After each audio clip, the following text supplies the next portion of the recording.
Okay, so what we've done so far is we've used the built-in forms of authentication in Visual Studio to create a SQL Server database, which will do lots of things relating to security. You know, it'll do the kind of username and password checking. It will allow users to register on the site and create a new username and password. There are also features indeed for the people who've lost their username and password, and kind of ways of doing a security question and things like that.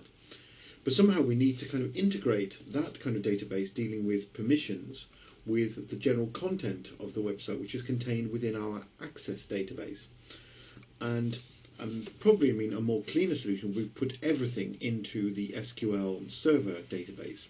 But because the whole point of this course is to teach some of the principles of databases as well as web scripting, therefore I'm going to persevere with using the Access database. And what we're going to do is create records corresponding to each of the users in the website in Access itself, although we will still have the SQL Server doing all of the work regarding authentication. Okay. Anyway, so what we're first going to do now is create a page where the user can fill out their profile in more detail. They say their first name, their last name, their upload a picture of themselves, do many things like that. So all we need to do is create a page where the user can create their own profile. So that's what I'm going to do. If I go to, if I add a new file, a new item, and I'm going to call this something like user profile .aspx. Okay.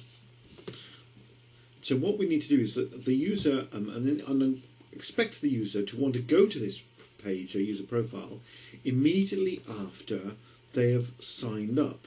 So let's go into the sign up page again, go back into it. Now, a good way, an easy way to make sure the user definitely goes to the page where they update their profile after having created their account is by going to this account wizard and going into the properties. And in there you can actually set one of the features, which is the continue destination page URL. And if you then, at this point, specify a certain page to go to, this is where they will be sent immediately after they've created a username.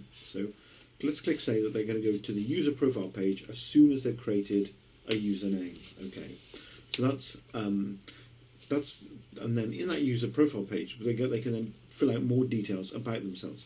But as I say, those details will have to be stored somewhere, and that somewhere is going to be a table in Access.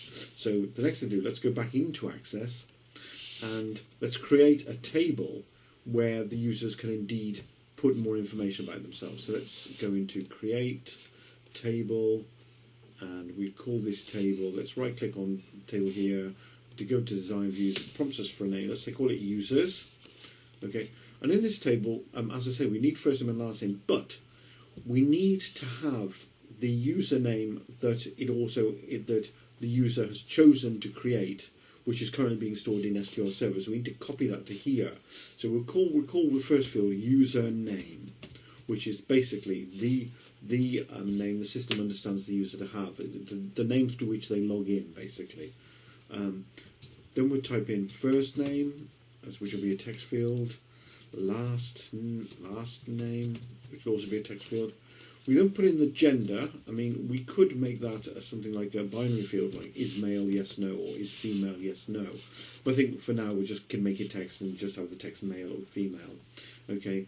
Then after that, there's gender. Let's put something like location, where they live, and finally, let's have something like profile image. So a place which will store the location of an image of themselves. And this would be very useful because I think it's very common in Web 2 sites now that in most kind of chat discussion boards and things, we should typically often see a picture of the person beside the posting that they have made. Okay, so that's what we're going to do here. So we've created those fields, and let's now close it down, and that will actually save it into the database, although let's reopen it again. Sorry, no, I didn't really want to do it in design view. It'd probably be nicer to have it in the normal view.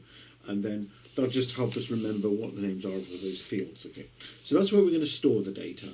Now, what we need to do is create the page, the interface for the user to put in that data. So let's go into user profile.aspx and let's go to view designer. Okay. Now, as with all things, first thing we're going to do is drag the banner into the page, into the top of the page, and that is going to have our mobile standards beta kind of sign at the top. So having done that, underneath there, then we're going to say something like hello, and let's now use the built-in login name object, which we find in the toolbox under in the login section where it says login name. Let's just drag that just after where it says hello. But it seems to be reluctant to put it just there. It's put it in the wrong place. But that shouldn't be too much of a problem though, because I can always just go into the source and just copy and paste it from where it's left it, which is there. I just cut it and I put it just after hello. Okay, and then I click back on design and it'll be in the right position, hopefully.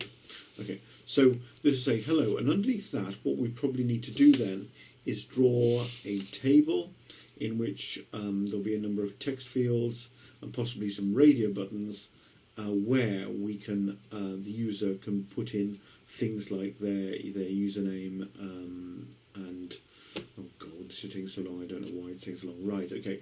So we're going to put in a table underneath there, and in that table, what we shall do is as I say, we'll put in all those various things. So let's kind of again, it's just taking extremely long time. I think it must be a virus checker or something like that on here. I don't know why everything is just so slow. Anyway, so let's now insert a table, and let's make it maybe 5 rows with 2 columns. Okay.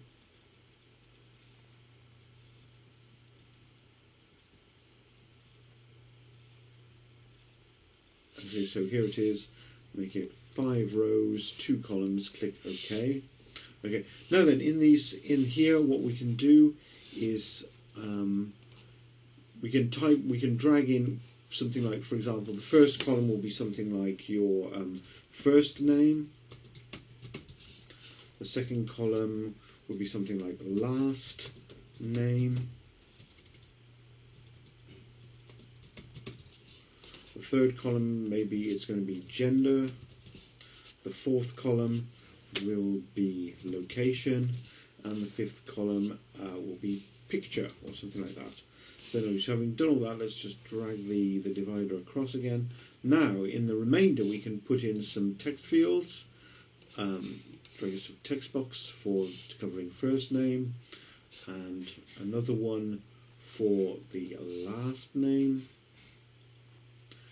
And for gender, however, I think probably would be better would be a radio button list, so that constrains the user to 2 choices.